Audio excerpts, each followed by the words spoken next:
What if empathy wasn't just a buzzword floating around self-help books and motivational Instagram posts, but something you could actually train like hitting the gym?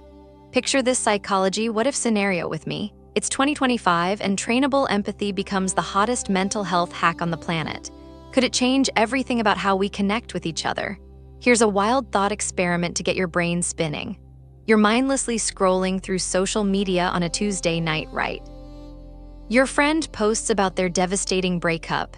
You know, the kind where they're pouring their heart out in a long caption with way too many crying emojis.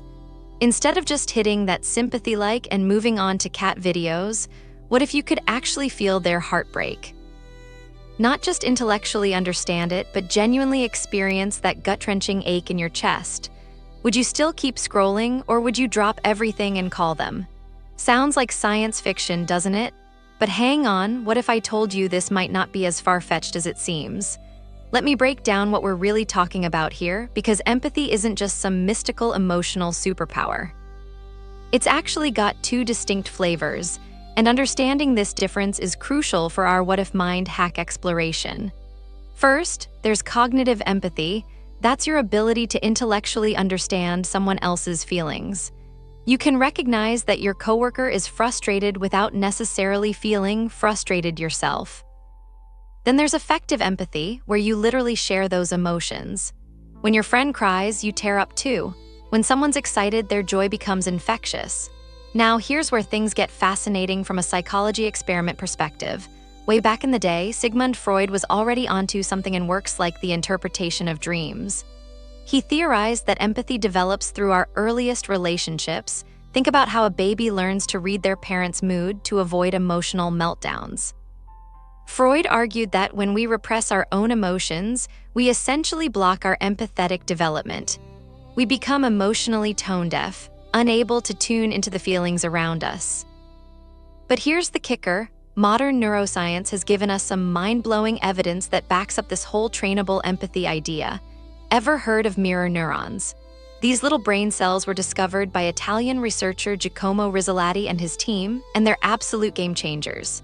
These neurons fire not just when you experience something yourself, but also when you observe someone else experiencing it. It's like your brain has a built-in empathy simulator running 24/7. When scientists put people in fMRI machines and showed them images of others in pain, regions like the insula and anterior cingulate cortex lit up like Christmas trees, the same areas that activate when they feel pain themselves. Your brain literally mirrors other people's experiences. It's why you automatically wince when you see someone stub their toe, even though your toe is perfectly fine. But wait, there's a catch that makes this whole psychology what-if scenario even more intriguing.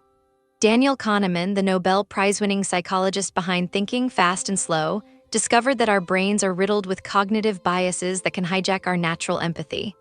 Our fast-thinking system loves shortcuts, and sometimes those shortcuts tell us, that person's problems aren't my problems. We might intellectually understand someone's situation, but emotionally, we're checked out. This is where the trainable aspect gets exciting.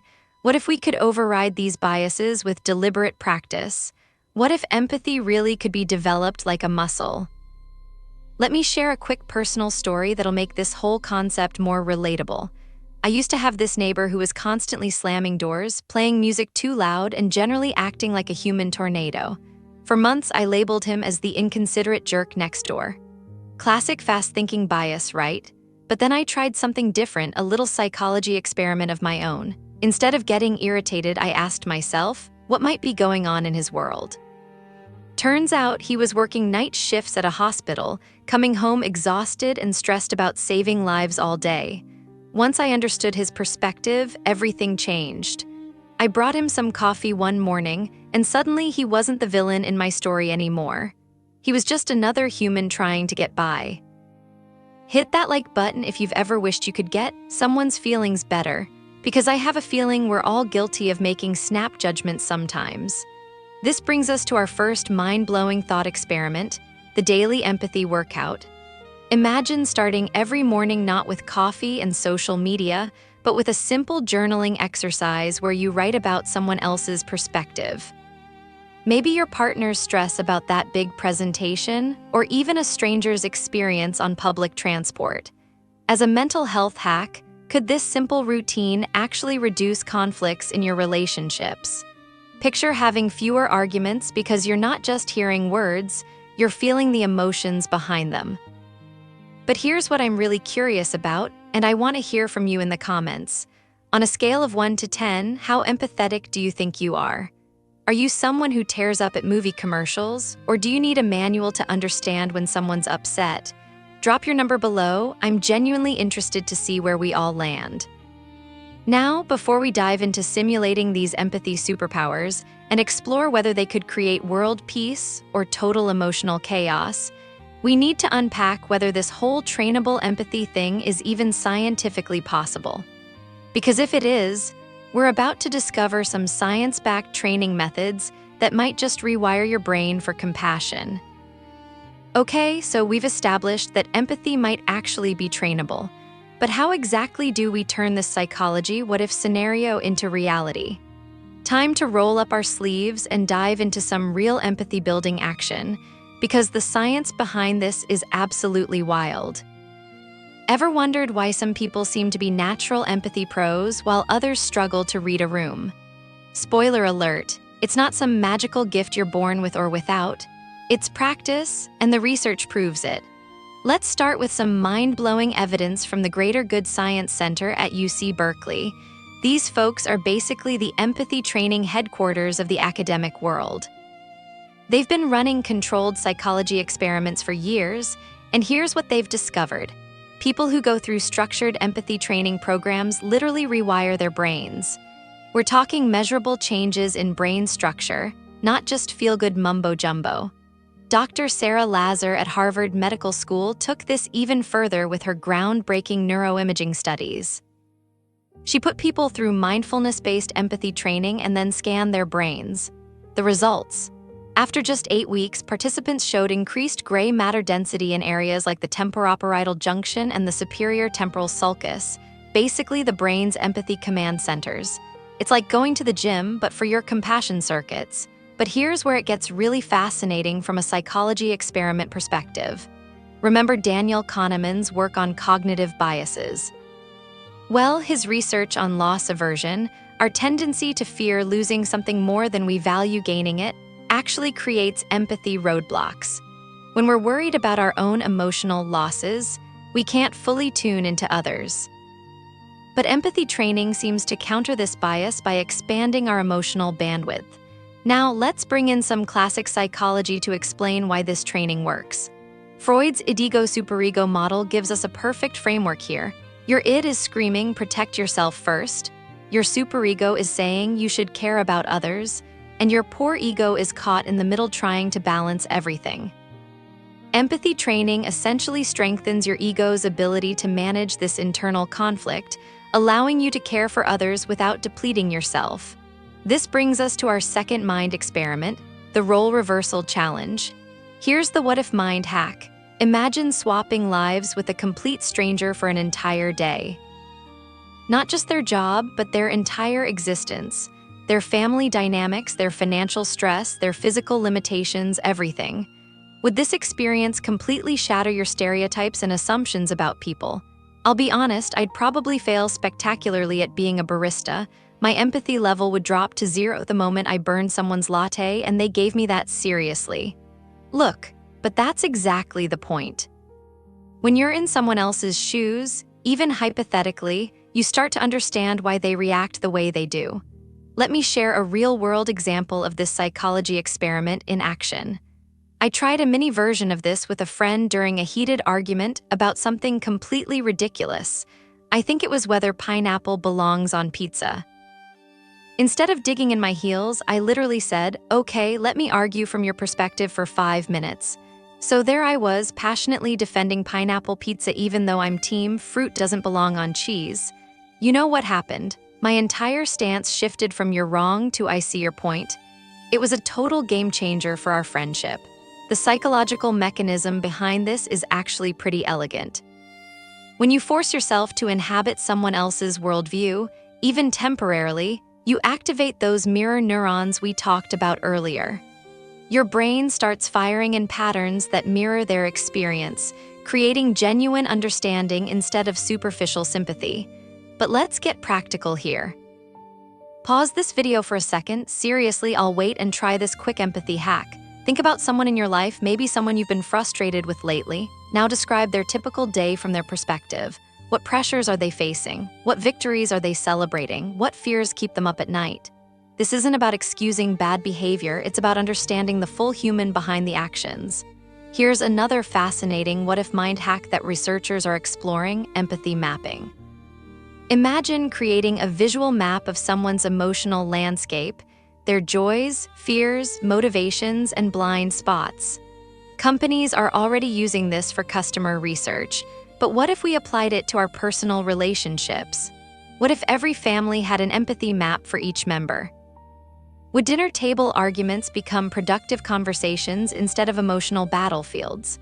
The research suggests that people who regularly practice these role reversal exercises show increased activity in their medial prefrontal cortex, the brain region responsible for understanding others' mental states. It's like developing emotional intelligence through deliberate practice. But here's what's really wild about this trainable empathy concept: the effects seem to compound over time. People who practice empathy-building exercises for months don't just get better at understanding others. They also report feeling more connected, less lonely, and even physically healthier. It's as if developing your empathy muscles creates a positive feedback loop that benefits your entire well-being. Now I know what some of you are thinking. This sounds great in theory, but what about the real world? What happens when everyone starts training their empathy like it's the latest fitness trend? These training hacks sound incredibly promising for individual growth and better relationships, but what if empathy training doesn't just change us personally? What if it flips society completely upside down? What happens when businesses start requiring empathy training? When politicians campaign on their empathy scores? When entire cultures shift toward radical compassion? Hold on tight, because we're about to simulate some global scenarios that might just blow your mind. Imagine a world where everyone's empathy is absolutely jacked up to maximum levels. Conflicts dissolve instantly because we all feel each other's pain. But what about the darker side of this psychology what-if scenario? Welcome to what might be the most mind-bending exploration of our empathy journey, where we discover that sometimes too much of a good thing can become a beautiful disaster. Picture this. You wake up tomorrow and suddenly you can feel the emotional state of every person you encounter. The barista's pre-shift anxiety hits you like a wave. Your Uber driver's family stress becomes your family stress. Your coworker's excitement about their weekend plans floods your system with their joy. Sounds amazing, right? Or does it sound like a one-way ticket to emotional exhaustion? Here's where the science gets brutally honest with us. Paul Bloom, a psychology professor at Yale, wrote an entire book called Against Empathy that basically throws cold water on our empathy celebration. His research reveals a troubling truth. Over-empathizing can actually lead to what psychologists call empathy fatigue or compassion collapse. When you're constantly absorbing other people's emotions, your brain literally runs out of juice. Dr. Jean Dissetti at the University of Chicago has done some fascinating neuroimaging studies that show exactly what happens in our brains during empathy overload. Using fMRI scans, his team discovered that people who experience chronic empathetic stress show decreased activity in areas like the anterior cingulate cortex and increased activation in regions associated with personal distress. Basically, your brain starts treating other people's emotions as threats to your own well-being. I've totally experienced this myself, especially after particularly brutal news cycles. You know those days when you scroll through social media and it's just a relentless stream of human suffering? By the end, I feel like I've been emotionally hit by a truck. It's like empathy whiplash. You want to care about everyone and everything, but your brain is screaming enough already. This is where Freud's concept of defense mechanisms becomes super relevant to our what-if mind hack exploration. When your ego gets overwhelmed by too much emotional input, it starts throwing up protective barriers. You might become emotionally numb or start avoiding situations that trigger empathy. It's not that you're heartless, your psyche is just trying to survive the emotional tsunami. So let's dive into our third mind experiment, the global empathy network. Imagine if technology could literally link our brains together so we could share feelings in real time, like a massive empathy internet where everyone's emotional state is broadcasted. Would this end wars because world leaders would feel the pain of every casualty? Or would humanity collapse under the weight of collective grief every time tragedy strikes somewhere on the planet? Think about it from a psychology experiment perspective. If a natural disaster hit one country, would 8 billion people simultaneously experience that trauma? Would we need global therapy sessions just to function? It's a fascinating thought, but also potentially terrifying. Maybe there's a reason our brains evolved with empathy limits. Here's our fourth mind experiment, and this one's particularly wild: empathy in leadership. What if we required politicians to undergo intensive empathy training where they literally feel their constituents' pain? Picture a world where lawmakers experience the anxiety of someone choosing between medication and groceries, or the frustration of a parent trying to find affordable childcare. Politicians with genuine empathy. Honestly, I'd vote for that literally. Imagine campaign debates where candidates discuss policy while actively feeling the impact on real families. Would political rhetoric become more compassionate, or would it become a competition over who can perform empathy better? But here's the ethical curveball. Is trained political empathy authentic compassion, or is it just sophisticated emotional manipulation? If a leader knows exactly which emotional buttons to push because they've been trained to read your feelings, are they serving you better or exploiting you more effectively? The research on this is still emerging, but early studies suggest that empathy training in leadership positions can lead to better decision-making and increased trust. However, there's also evidence that people can fake empathetic responses once they understand the mechanics. It's like learning to mimic emotions without actually feeling them, empathy theater instead of genuine connection. Let me pose a serious question here, and I really want to hear your thoughts in the comments. Would you want super empathy as a what-if mind hack superpower? On one hand, imagine never misunderstanding your loved ones again, always knowing exactly how to comfort someone, being able to navigate social situations like an emotional ninja. On the other hand, picture feeling every slight, every disappointment, every moment of pain from everyone around you. Would the connection be worth the overload? Some researchers are exploring this through virtual reality empathy training, where people experience life through others' perspectives without the full emotional bombardment. It's like empathy with training wheels. You get the understanding without the complete emotional takeover. But here's what's really fascinating about empathy overload. It doesn't affect everyone equally. Some people seem to have natural emotional boundaries that protect them from compassion fatigue, while others are like emotional sponges that absorb everything around them. The question becomes whether we can train people to develop healthy empathy, maximizing connection while maintaining psychological safety. If you're watching this and thinking, I need more empathy in my life, share this video with someone who could use an empathy boost. Tag them in the comments below, but maybe warn them about the potential for emotional overload first. These mind experiments are getting pretty wild, but we're just scratching the surface of how trainable empathy could reshape everything about human experience. What if empathy doesn't just change how we relate to each other, but fundamentally alters how we structure society, make decisions, and even define success? We're about to push this psychology what-if scenario to its absolute limits with some simulations that might just rewrite everything you thought you knew about human nature. We've trained it, we've questioned it, we've explored both its superpowers and its dark side. Now, let's simulate what happens when empathy becomes the ultimate 2025 psychology trend. Buckle up because we're about to run some mental simulations that could either save humanity or completely flip our world upside down. Here's where Daniel Kahneman's prospect theory becomes absolutely crucial to understanding how an empathy revolution might unfold. Kahneman discovered that humans are naturally loss-averse. We hate losing something more than we enjoy gaining something equivalent. But what if widespread empathy training rewired this fundamental bias? When you can genuinely feel someone else's loss, suddenly their pain becomes your pain and your decision-making shifts from what's in it for me to what's best for us. The Stanford Virtual Reality Lab has been doing some incredible psychology experiments that give us a preview of this future. They put people through virtual reality empathy training, literally letting them experience life as someone else, whether it's a homeless person, someone with a disability, or even a different race or gender. The results: participants showed measurably increased compassionate behavior for months afterward. We're talking about technology that could scale empathy training to millions of people simultaneously. So let's dive into our fifth and final mind experiment, the empathy economy. Picture a world where businesses don't just track profit margins, they track empathy metrics.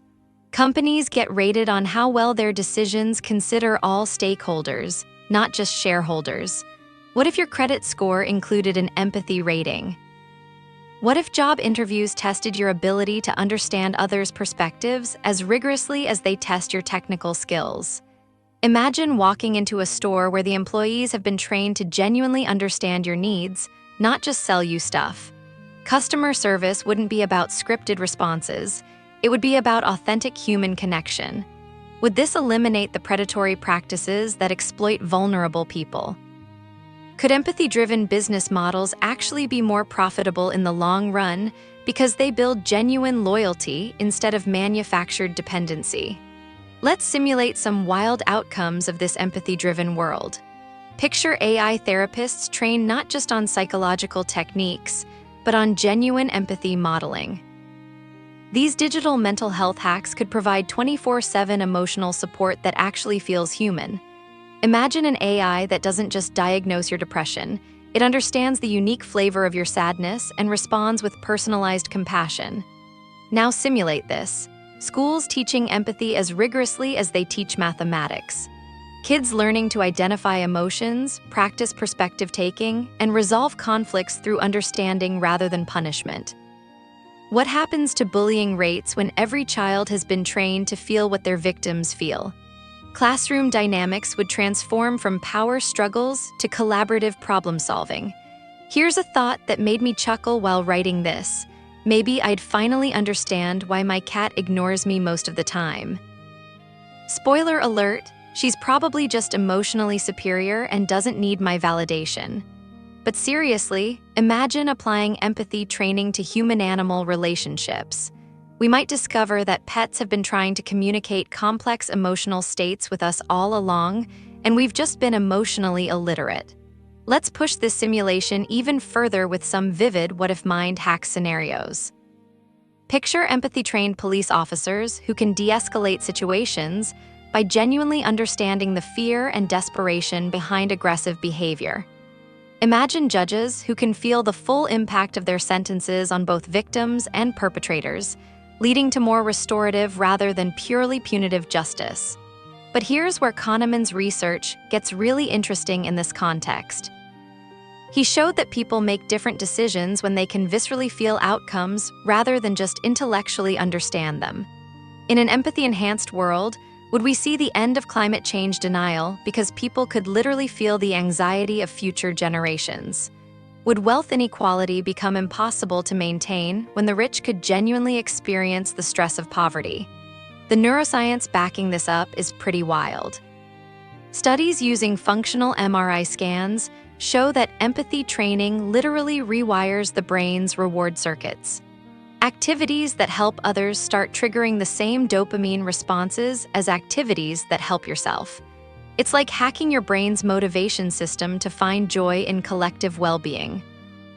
Simulating this made me seriously rethink my own empathy gaps, and I bet it'll do the same for you. I realized how often I make assumptions about people's motivations without really trying to understand their circumstances. What if we all had that moment of recognition? But let's be real about potential downsides in these simulations too. Could empathy-driven decision-making become paralyzed by too much emotional input? Would leaders be unable to make tough choices because they feel everyone's pain too intensely?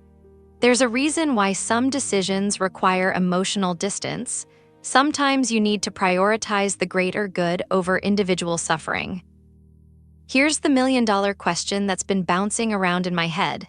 Could this lead to a genuine utopia where human conflict becomes obsolete, or would it create a dystopian nightmare where authentic emotions are manipulated and weaponized?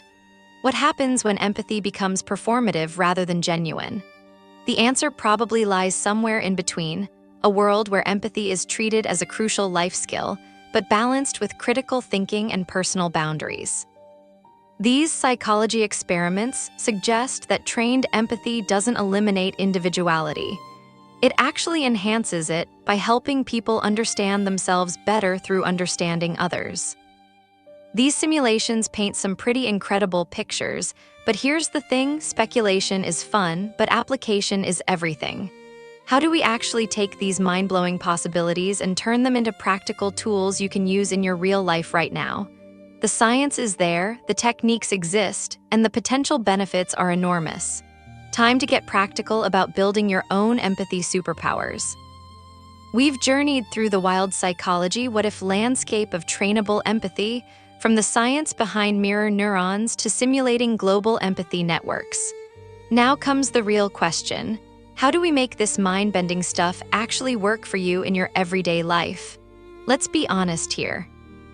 We've covered a lot of ground, exploring everything from Freud's early insights about emotional development to cutting-edge neuroscience showing how empathy literally rewires your brain. But none of it matters unless you can walk away from this video with practical tools that actually make your relationships better, your decisions wiser, and your world a little more connected. Think back to where we started, that simple what-if mind hack about feeling your friend's heartbreak instead of just liking their social media post. Freud would say that developing this capacity helps integrate your emotional experiences, allowing your ego to process feelings without the defense mechanisms that normally block genuine connection. Modern neuroscience backs this up completely. Studies on compassion-focused therapy show that people who regularly practice empathy exercises experience reduced anxiety, lower depression rates, and improved overall mental health. Your brain literally rewards you for caring about others. And remember Kahneman's insights about cognitive biases. When you train your empathy, you're essentially overriding those fast-thinking shortcuts that make you jump to conclusions about people's motivations. Instead of assuming that slow driver is just inconsiderate, you start wondering if they're nervous about something, lost, or dealing with car trouble. This shift in thinking doesn't just make you nicer, it makes you smarter about human behavior. Let's quickly recap those 5 mind experiments we explored, because each one offers a practical mental health hack you can start using today. The daily empathy workout, that morning journaling exercise where you write about someone else's perspective, turns out to be backed by solid research on perspective taking and conflict resolution. The role reversal challenge, where you literally argue from someone else's viewpoint, has been shown to reduce prejudice and increase understanding in controlled psychology experiments. Our more futuristic scenarios, the global empathy network and empathy in leadership, might seem like science fiction, but they're actually extrapolations of real research happening right now in virtual reality labs and leadership development programs. And the empathy economy.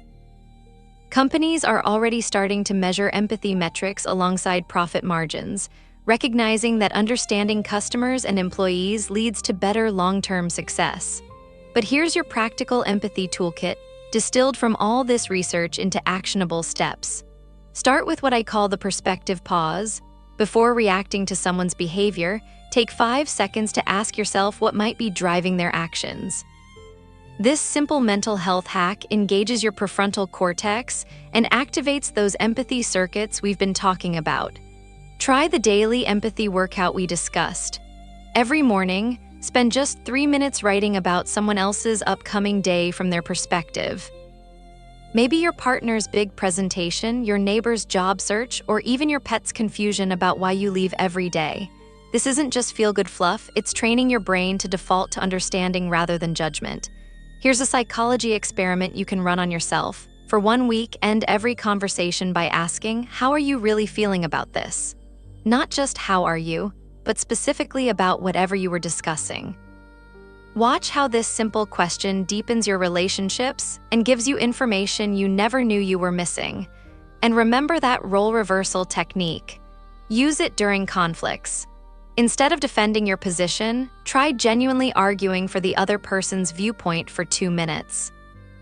I know it sounds counterintuitive, but research shows this technique reduces hostility and often leads to creative solutions nobody considered before. The neuroplasticity research tells us that these aren't just temporary mood boosters, they're literally reshaping your brain for the better. Every time you practice empathy, you're strengthening neural pathways that make compassion easier and more automatic. It's like going to the gym, but for your humanity. Now, I want to be clear about something important. This isn't about becoming an emotional doormat or absorbing everyone else's pain until you burn out. Remember our discussion about empathy overload.